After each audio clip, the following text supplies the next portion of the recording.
Misha Dichter was my childhood idol. I remember asking Van Cliburn at my first lesson with Van. It was, I don't know how old I was. I guess it was in 1970, something like that, before I went to Oberlin. And Cliburn sent me to John Perry, by the way. That was the reason I knew of John Perry, was only through Van Cliburn. And that was because of Mark Westcott's performance at the 69 Cliburn. He won third in the Cliburn. And I remember Van saying briefly, you know, he thought maybe he should have won, and no deference to the other winners, Nojima and the girl from Brazil, but that won first. But he really loved Mark's playing. He said, you should really study with John Perry. And so I said to him, what do you think of Misha Dichter? Because his playing had really reached me. And Van said, oh, he just threw his hands up in the air. You know, he just said, what a pianist.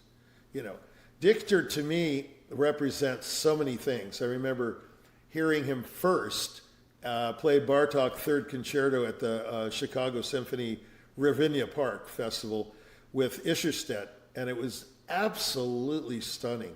I was just stunned, especially in the fugue in the last movement, you know, the little fugetto thing. It was just incredible playing. And then I heard him play, that was about 1972. Then around 77, after I had won the Naumburg, I heard him in Austin play a huge program, an all Beethoven program, in this gorgeous blue suit with a gold chain hanging from his vest. It was a three-piece suit. I'll never forget it. And his 101, it's one of the things that stood out. He did some Liszt for an encore, which was, you know, kind of like just unbelievable. But listen to his La Campanella and his Mephisto Waltz and his Liszt Sonata live from Carnegie. It's absolutely breathtaking playing. No one can top it. So to me, Dichter was the ultimate example, past Van, past Watts, for me. I was also good friends with Andre, but we were managed by the same manager, Bill Judd, Watts and I. But I mean, of course, I'm not in his market category, but he was very helpful to me as a mentor, kind of. But Dichter was the supreme, you know, level to attain for me. It was effortless playing. It was gorgeous playing. It was like, what's his name, that critic, Bryce Morrison said in that Yorkshire Evening Post review of him, something like just unbelievably exuding poetry, but with a real wizardry as a pianist. He could do things that I felt no one else could do at the time. And I still feel that way. He's a supreme, supreme gift. And now the odd thing is now I manage him.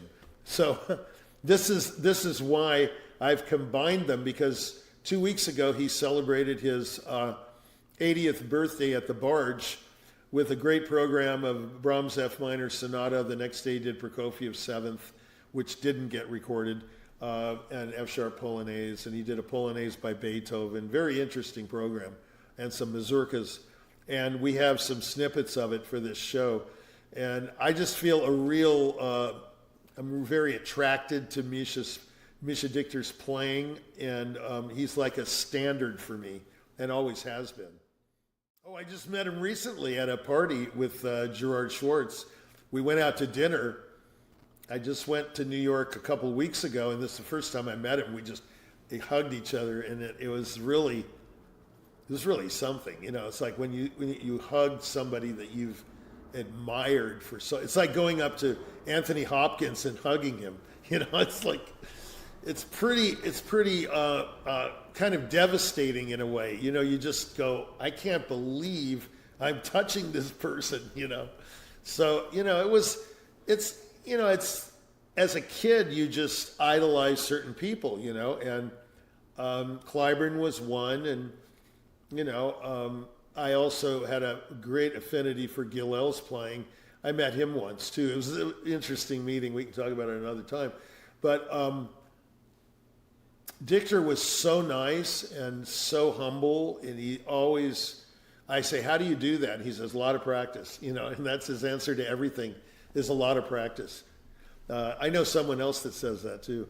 So anyway, a lot of work, But no, it was amazing to meet him in Jerry Schwartz's apartment in New York, and we had some hors d'oeuvres, and then we went off to the restaurant with my associate, Sarah Scandura from Milan. She works for Price Attractions, and we had a fantastic time, and he's such a gracious host. And then later, after his 80th birthday recital, we went to his house for a celebration. He has the most fantastic apartment on Central Park West. I think it's at the, some building that's famous. And a beautiful apartment, and overlooks the pond in Central Park. And we just had a kind of like an amazing night. It was just terrific meeting him finally. And now working with him and talking to him every other day or whatever, it seems like he's just been a friend all my life. But it's hard to imagine that I'm actually talking to Misha Dichter. I remember another story, this guy named Steve Lazarus at the Santa Barbara Academy of the West when I was like 13, and Dichter just won second in the Tchaikovsky, and his career was catapulted, just immediately after that. I think he was with Hurok or ICM, one of those huge managements just shot him up. He was playing with everybody, and has been for 50, 60 years. So this guy Lazarus would say, "Oh, you got to hear Misha Dichter. You got to hear Misha Dichter." On and on and on and on. One time at lunch, I said, "Can you please stop talking about this guy? It's like giving me nightmares."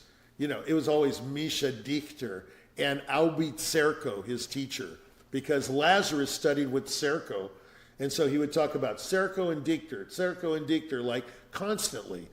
So finally, I heard him at Ravinia Park, and I said, now I know why Lazarus was talking about him in such a Empyrean way, And so I'm working on a tour with the Budapest Philharmonic for him of American Cities with Gerard Schwartz conducting. He's going to be the soloist in the Brahms Second Concerto and the Liszt Second Concerto. And I'm just really ecstatic to represent him. I think he's just tremendous intellect, and to hear him speak about music and play the music. There's some snippets from the Barge of him talking about the Brahms Sonata, how it relates to the Pathetique and the Fifth Symphony of Beethoven. A lot of Beethoven in the Brahms F minor, lots. Just direct quotes, actually, like blueprints. It's just amazing. I didn't even know it. I had no knowledge of it. Well, I think his intellect is just stunning. I mean, you have to understand, Misha Dichter also was sort of a matinee idol. If you've seen him, his pictures, very good looking guy. And you would just say, wow, he sits at the piano. What elan, what a smooth guy, he looks like a smooth operator, and he's totally the opposite. He's very, very critical of his own playing. He'll say to you after a performance, well, there were some good things, it was all right. He's very humble. He's not arrogant like some that I've met who say, I don't practice at all. I asked this one artist, actually a Russian pianist, I said, how many hours a day do you practice? He goes, I don't practice. I don't have to. And I almost said, you sound like it. So the thing is, Dichter has a high intellect and a lot of humility, which is the opposite of that in a way. And you combine the two, and it's really refreshing. I mean, it's just amazing what he knows about music. I would imagine that he would be a fantastic teacher. I would imagine. Although I wanted to study with him when Steve Lazarus was talking about him all the time. He said, oh, you can't touch Dichter. He's on a plane every minute, red eye here. And, he's played with, I can tell you from analyzing his career, he's played with every orchestra in the world like 10 times.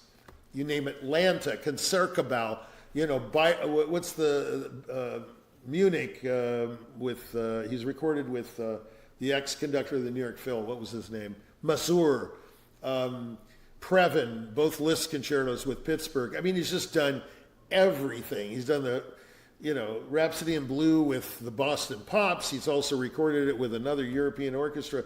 I mean, this is a guy who really, when you say concert pianist, this was a concert pianist, okay? I mean, a lot of people toss that term around now. I see on LinkedIn, concert pianist, concert pianist, concert pianist. Everybody's a concert pianist.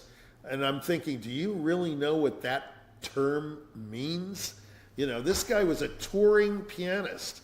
He just played everywhere and with everyone, with Haitink, with Ormandy, with, Kusevitsky, all these big guys. Not Kusevitsky, sorry, that's too old.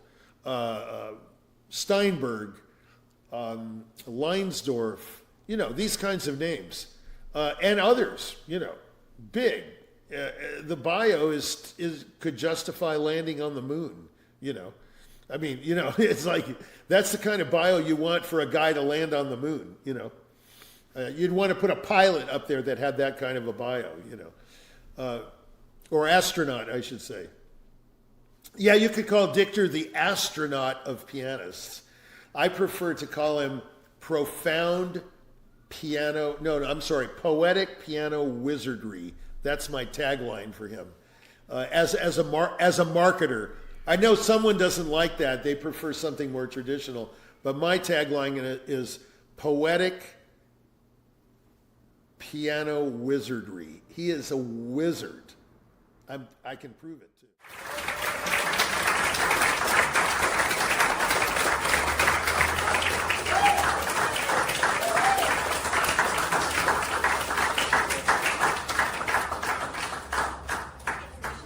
To answer the question, yes, this is actually my 80th birthday.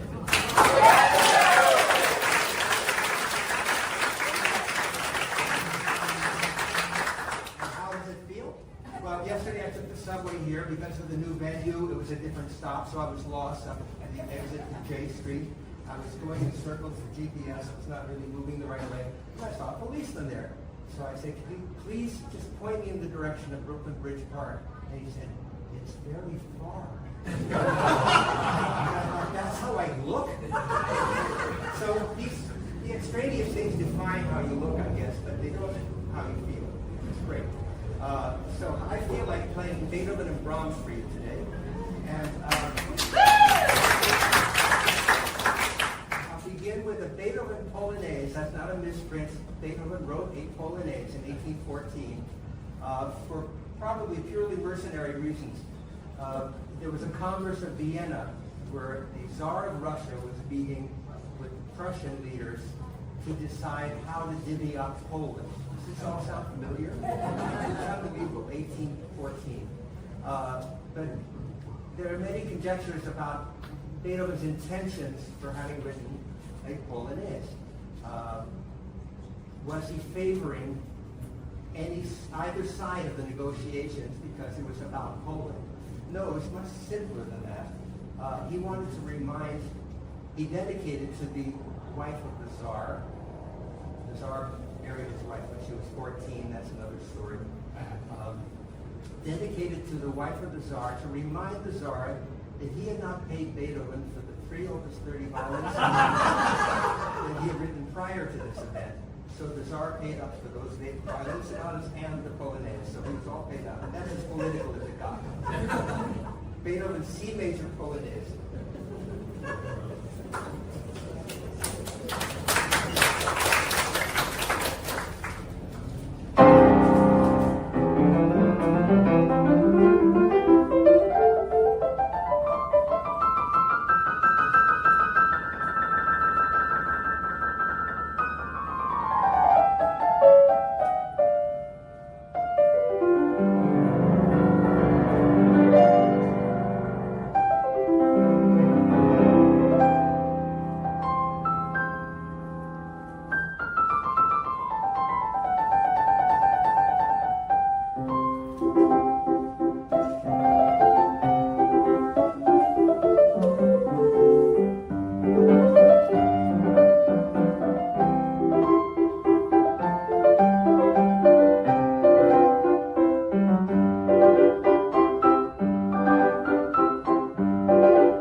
Thank you.